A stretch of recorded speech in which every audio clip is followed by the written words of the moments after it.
Present 2 Telugu రాష్ట్రాల్లో builders, developers అసలు వీళ్ళ పరిస్థితి ఏ విధంగా ఉందంటే ఏం చెప్తారు?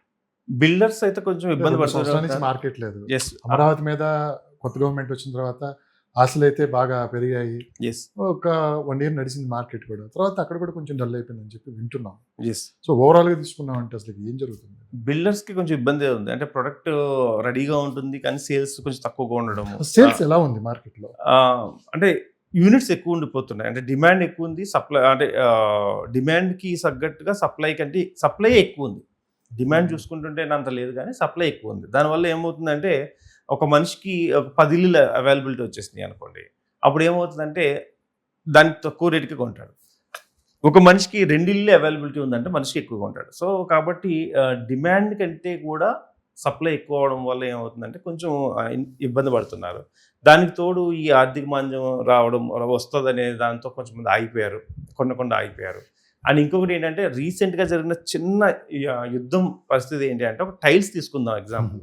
టైల్స్ ఒకప్పుడు ఉండే రేట్ కంటే కూడా డీజిల్ రేట్ పెరిగిందని, వీళ్ళు పెరిగిందని 10-12 రూపీస్ పర్ ఎస్ఎఫ్టీ పెరిగిపోయింది. అంటే బిల్డర్ కూడా కాస్ట్ పెరిగిపోతూ ఉంటుంది ఊరికనే. అండ్ సిమెంట్ మీద పడిందా ఎఫెక్ట్, ఐరన్ మీద పడింది. ఇవన్నీ కూడా బిల్డర్కి ఏంటంటే ప్రెషర్ కుక్కర్ అయినా పాపం ఇవన్నీ తీసుకొచ్చి తనకి ఇబ్బంది పడుతూనే ఉంటాడు. కాకపోతే దీనికి ఒక అడ్వాంటేజ్ ఏమవుతుందంటే హైదరాబాద్లో జనాలు పెరిగారు, ఎంప్లాయీస్ పెరిగారు కాబట్టి కొంతవరకు నడుస్తుంది. కానీ మిగతా ఏరియాస్లో కొంచెం డల్నెస్ ఉంది. బట్ మళ్ళీ ఇప్పుడు ఒక చిన్నది వైజాగ్ ప్లేస్ని చూసుకున్నట్టయితే ఆ ఏరియాకి కొన్ని కంపెనీస్ వస్తాయనే దాంతో కొంతమంది ల్యాండ్ ఎక్వైజేషన్ జరుగుతుంది అన్నమాట. అంటే పెద్ద పెద్ద డెవలపర్లు మీరు అడిగారు కదా, డెవలపర్లు ఏం చేశారంటే హైదరాబాద్లో ఎక్కడైతే డల్గా ఉంది కాబట్టి కొంచెం ఇలా హోల్డ్ చేసి వాళ్ళ యొక్క జర్నీని టువర్డ్స్ మనకి ఏదైతే వైజాగ్ ఉందో వైజాగ్లో ల్యాండ్స్ ఎక్వైజేషన్ చేస్తున్నారు, అక్కడ ఓపెన్ ప్లాట్స్ ట్రై చేస్తున్నారు అండ్ విజయవాడ ట్రై చేస్తున్నారు. దీనివల్ల ఏంటంటే షిఫ్టింగ్ మైగ్రేషన్ అంటాం కదా, ఇక్కడ నుంచి కొంతవరకు మైగ్రేట్ జరుగుతున్నారు. బట్ ఓవరాల్గా హైదరాబాద్కి డామినేట్ చేసేది అయితే ఏది రాదు, నో డౌట్. ఎందుకంటే ఇంత పెద్ద సిటీ, ఇంత పెద్ద ఇన్ఫ్రాస్ట్రక్చర్ని వేరే ఏరియాలో క్రియేట్ చేయడం అంత ఈజీ కాదు. ఈవెన్ విజయవాడలో కానీ వైజాగ్లో కానీ హైదరాబాద్ అంత ఇన్ఫ్రాస్ట్రక్చర్, ఎందుకంటే ఓఆర్ఆర్ ఒక ఔటర్ రింగ్ రోడ్ లాంటిది వేయాలంటే కూడా ఇంకా ప్లానింగే జరగలేదు.